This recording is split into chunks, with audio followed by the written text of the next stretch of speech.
오늘 하나님께서 우리에게 주신 말씀은 에베소서 2장 1절에서 10절입니다.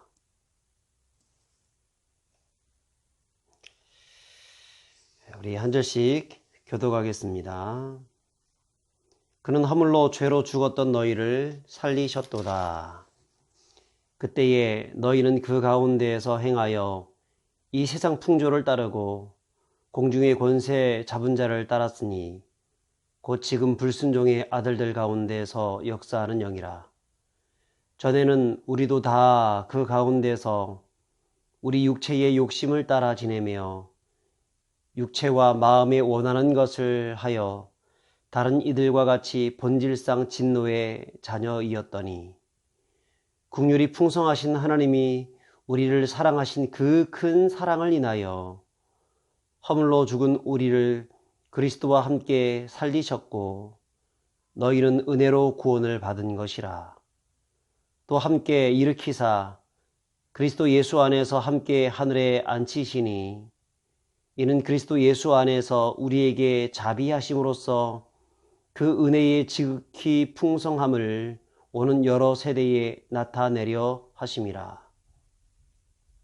너희는 그 은혜에 의하여 믿음으로 말미암아 구원을 받았으니 이것은 너희에게서 난 것이 아니요 하나님의 선물이라. 행위에서 난 것이 아니니 이는 누구든지 자랑하지 못하게 함이라. 우리는 그가 만드신 바라 그리스도 예수 안에서 선한 일을 위하여 지으심을 받은 자니 이 일은 하나님이 전에 예비하사 우리로 그 가운데에서 행하게 하려 하심이니라. 아멘. 천재 수학자 파스칼이 인간에게는 세상이 어떤 것으로 채울 수 없는 인간 내면에 어떤 공간이 있다고 했습니다. 이 무한한 공간의 영원한 침묵은 나를 끊임없이 공포로 들어가게 한다. 여러분, 사람들은 모두 다 자기 안에 빈 공간이 있다는 사실을 알고 있습니다. 그래서 무엇인가 그 공간을 채워보기 위해서 참 노력을 많이 하고 있습니다. 하지만 아무리 채워도 채워지지 않는 것이 우리 인간의 텅 빈 공간이겠지요. 근본적으로 생명을 잃어버린 인간이 다른 것으로 채우려고 하고 있으니 그 공간이 채워질 리가 있겠습니까? 돈은 물질이지 않습니까? 그 돈으로 그 빈 공간을 채우려고 하면, 그 물질로 채우려고 하면 채울 수 있겠습니까? 보이는 물질뿐 아니라 보이지 않는 물질도 있죠. 명예와 권력과 세상의 인기와 자랑들, 학식들, 그 모든 것들은 보이지 아니하는 또 하나의 물질들입니다. 자, 그런 것으로 사람을 채우려고 했을 때 그 공간이 채워지지가 않는 것입니다. 인간을 채울 수 있는 그 공간, 그것은 무엇입니까? 사람에게서 오는 것이 아닙니다. 생명인데 바로 하나님으로 채울 수 있는 것입니다. 사랑 여러분, 우리 안에 무엇으로 채우고 있습니까? 성도는 하나님으로 내 안에 공간을 채웠다고 고백하는 사람들입니다.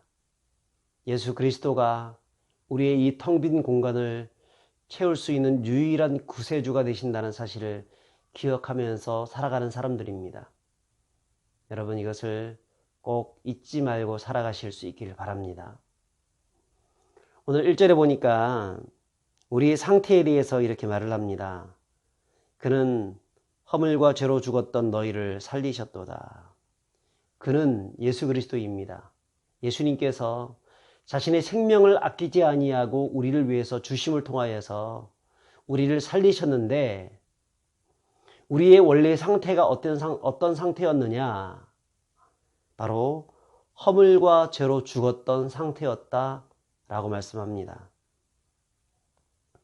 여기서 죽어가고 있다가 아니고 이미 죽어버렸다는 것입니다. 죽어가는 것은 살 수 있는 가능성이 있습니다.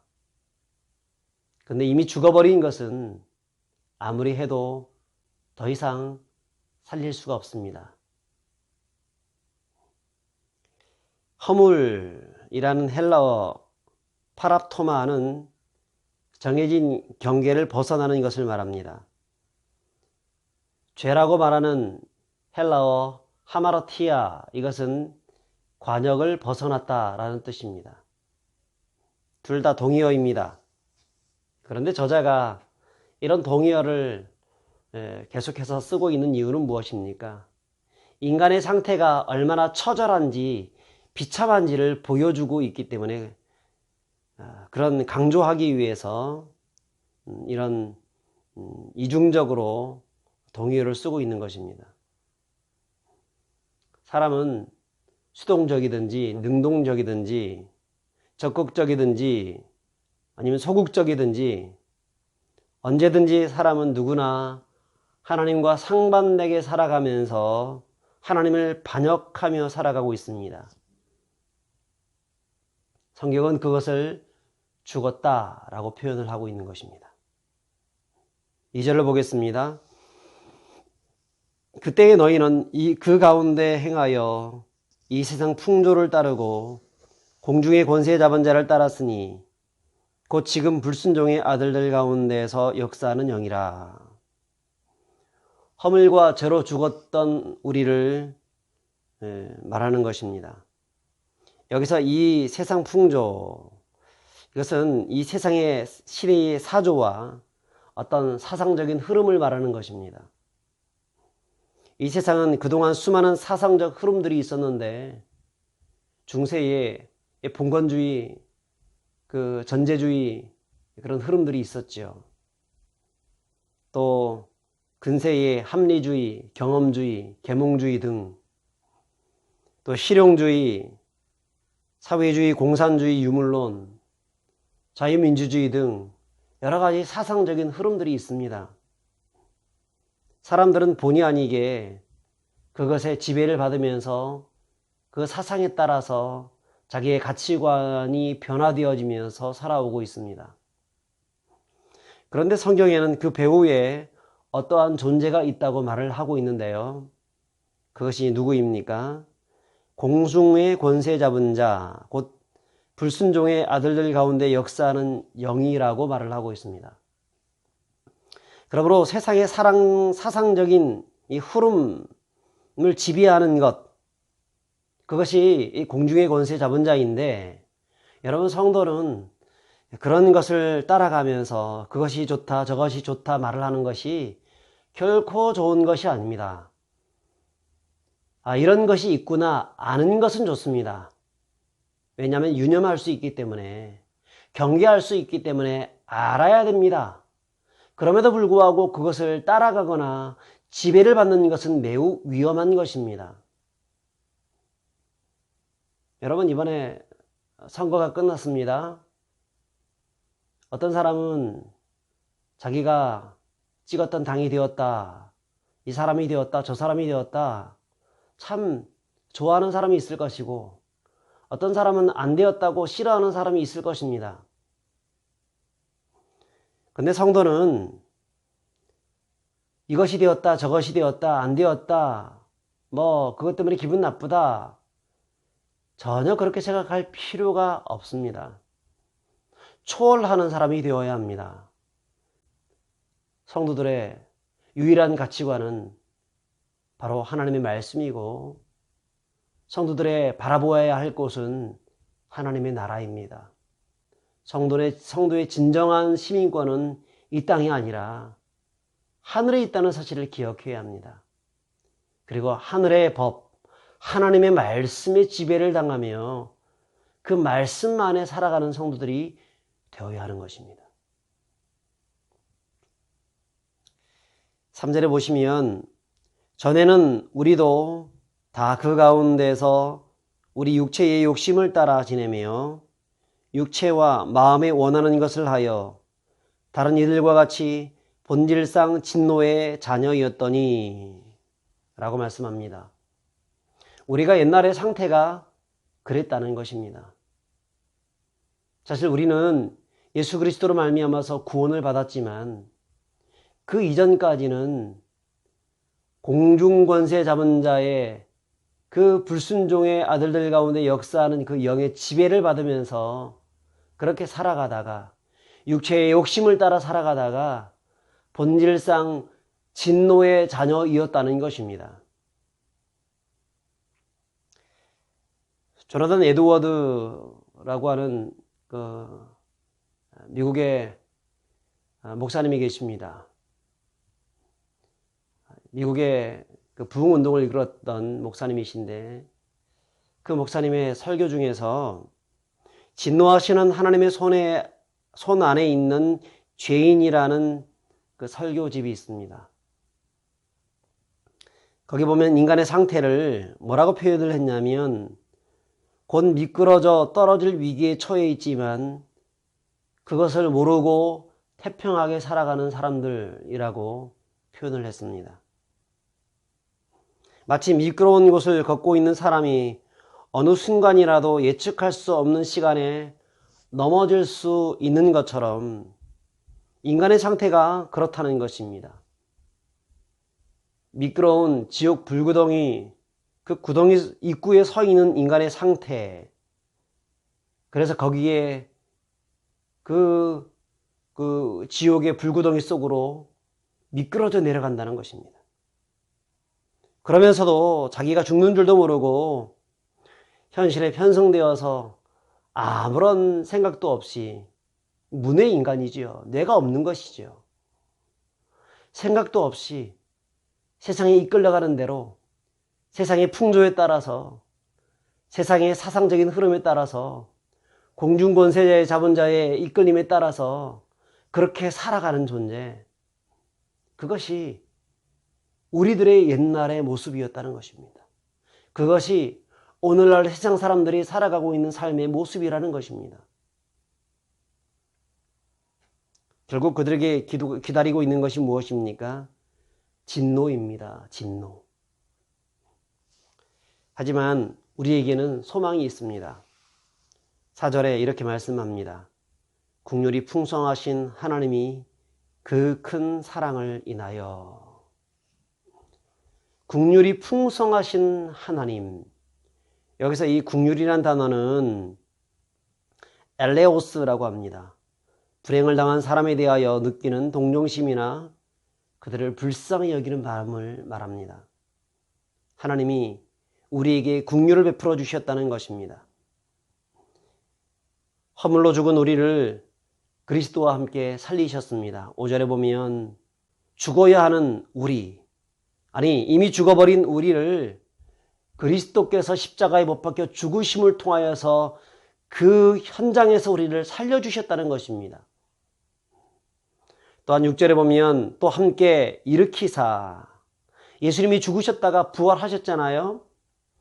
주님이 그 부활하심처럼 우리도 그 믿음으로 말미암아서 부활시켰다는 것입니다. 뿐 아니라 또 예수 안에서 함께 하늘에 앉히시니, 무엇입니까? 하나님의 자녀가 되게 하셨다는 것입니다. 그러므로 우리의 상태는 과거에도 현재에도 미래에도 예수 그리스도 안에 있는 자들에게는 결코 정죄함이 없고 결코 허물로 죄로 인해서 죽는 것이 없고 과거, 현재, 미래가 온전히 살게 되었다라고 말씀하는 것이죠. 사랑하는 여러분, 이것이 하나님이 우리를 향하신 은혜가 아니고 무엇이겠습니까? 로이드 존스 목사님은 이렇게 말을 했습니다. 모든 진리 가운데 최상의 진리요, 가장 높은 영광이요, 하나님의 백성인 우리에게 해당되는 가장 값진 일이다 라고 말을 했습니다. 사랑하는 성도 여러분, 우리는 본질상 진노의 자녀이었습니다. 우리는 지옥 백성이었습니다. 지옥 불구덩이 그 옆에서 태평하게 살아가면서 죽을 줄도 모르고 미끄러져 가면서도 곧 그 지옥 불구덩이 속으로 들어가고 있는 줄도 모르고 그렇게 살아가는 죽은 존재였습니다. 그러나 허물로 죄로 죽었던 우리를 예수 그리스도께서 살려주신 줄 믿으시기 바랍니다. 이것이 하나님의 은혜입니다. 한량없는 은혜, 어떤 것으로도 바꿀 수 없는 은혜. 여러분, 오늘 8절 9절에 보면 이렇게 기록합니다. 너희는 그 은혜에 의하여 믿음으로 말미암아 구원을 받았나니 이것은 너희에게서 난 것이 아니요 하나님의 선물이라. 하나님이 우리에게 은혜의 선물을 주셨다는 것입니다. 행위에서 난 것이 아니니 이는 누구든지 자랑치 못하게 하려 함이라. 그러면 우리가 구원받은 것에 대해서 자랑할 것이 없다는 것입니다. 모든 것이 철저히 하나님이 주시는 은혜의 선물이고 우리가 어떤 잘난 일을 행했기 때문에 대단한 일을 행했기 때문에 우리가 구원받은 것이 아니라는 것입니다. 사랑하는 여러분, 오늘도 주님의 은혜를 기억하십시오. 그리고 그 은혜에 찬양하면서 감사하면서 살아가는 분들이 되시길 바랍니다. 그런 성도들은 어떤 삶을 살아야 되겠습니까? 마지막 10절입니다. 같이 읽어보겠습니다. 우리는 그가 만드신 바라 그리스도 예수 안에서 선한 일을 위하여 지으심을 받은 자니 이 일은 하나님이 전에 예비하사 우리로 그 가운데서 행하게 하려 하심이니라. 여러분, 우리는 주님의 걸작품입니다. 예수님의 십자가의 죽으심을 통하여서 허물로 죽었던 우리를 주님께서 다시 살리시고 구원하신 하나님의 걸작품들입니다. 근데 왜 우리를 이렇게 걸작품으로 만드셨습니까? 그것은 바로 선한 일을 위하여 지으심을 받았다는 것입니다. 선한 일, 하나님의 영광을 위한 일, 또 예수 그리스도의 이름으로 주변 사람들에게 복음을 증거하는 일, 주변 사람들을 돕는 일, 긍휼을 베풀어주는 일, 그들을 섬기는 일, 그들에게 하나님의 사랑을 전하는 일들, 이 모든 일들이 다 선한 일들입니다. 사랑하는 여러분, 오늘도 하나님의 은혜에 감사하면서 우리의 삶 속에서 선한 일들을 행하시는 분들이 되시길 바랍니다. 항상 주님과 함께 동행하시는 그런 하루가 되시길 바랍니다. 기도하겠습니다. 하나님 아버지 감사합니다. 허물로 죄로 죽었던 우리를 예수 그리스도께서 살리시고 부활하시고 하늘에 앉혀주심을 감사합니다. 과거와 현재와 미래까지도 예수 그리스도를 말미암아서 온전히 살려주셨사오니 그 은혜에 감사하면서 언제든지 선한 일을 행할 수 있는 자가 될 수 있도록 하여 주시옵소서. 감사하며 우리를 원하신 예수 그리스도 이름으로 기도합나이다. 아멘. 오늘 하루도 주님과 함께 동행하시면서 승리하시길 바랍니다. 감사합니다.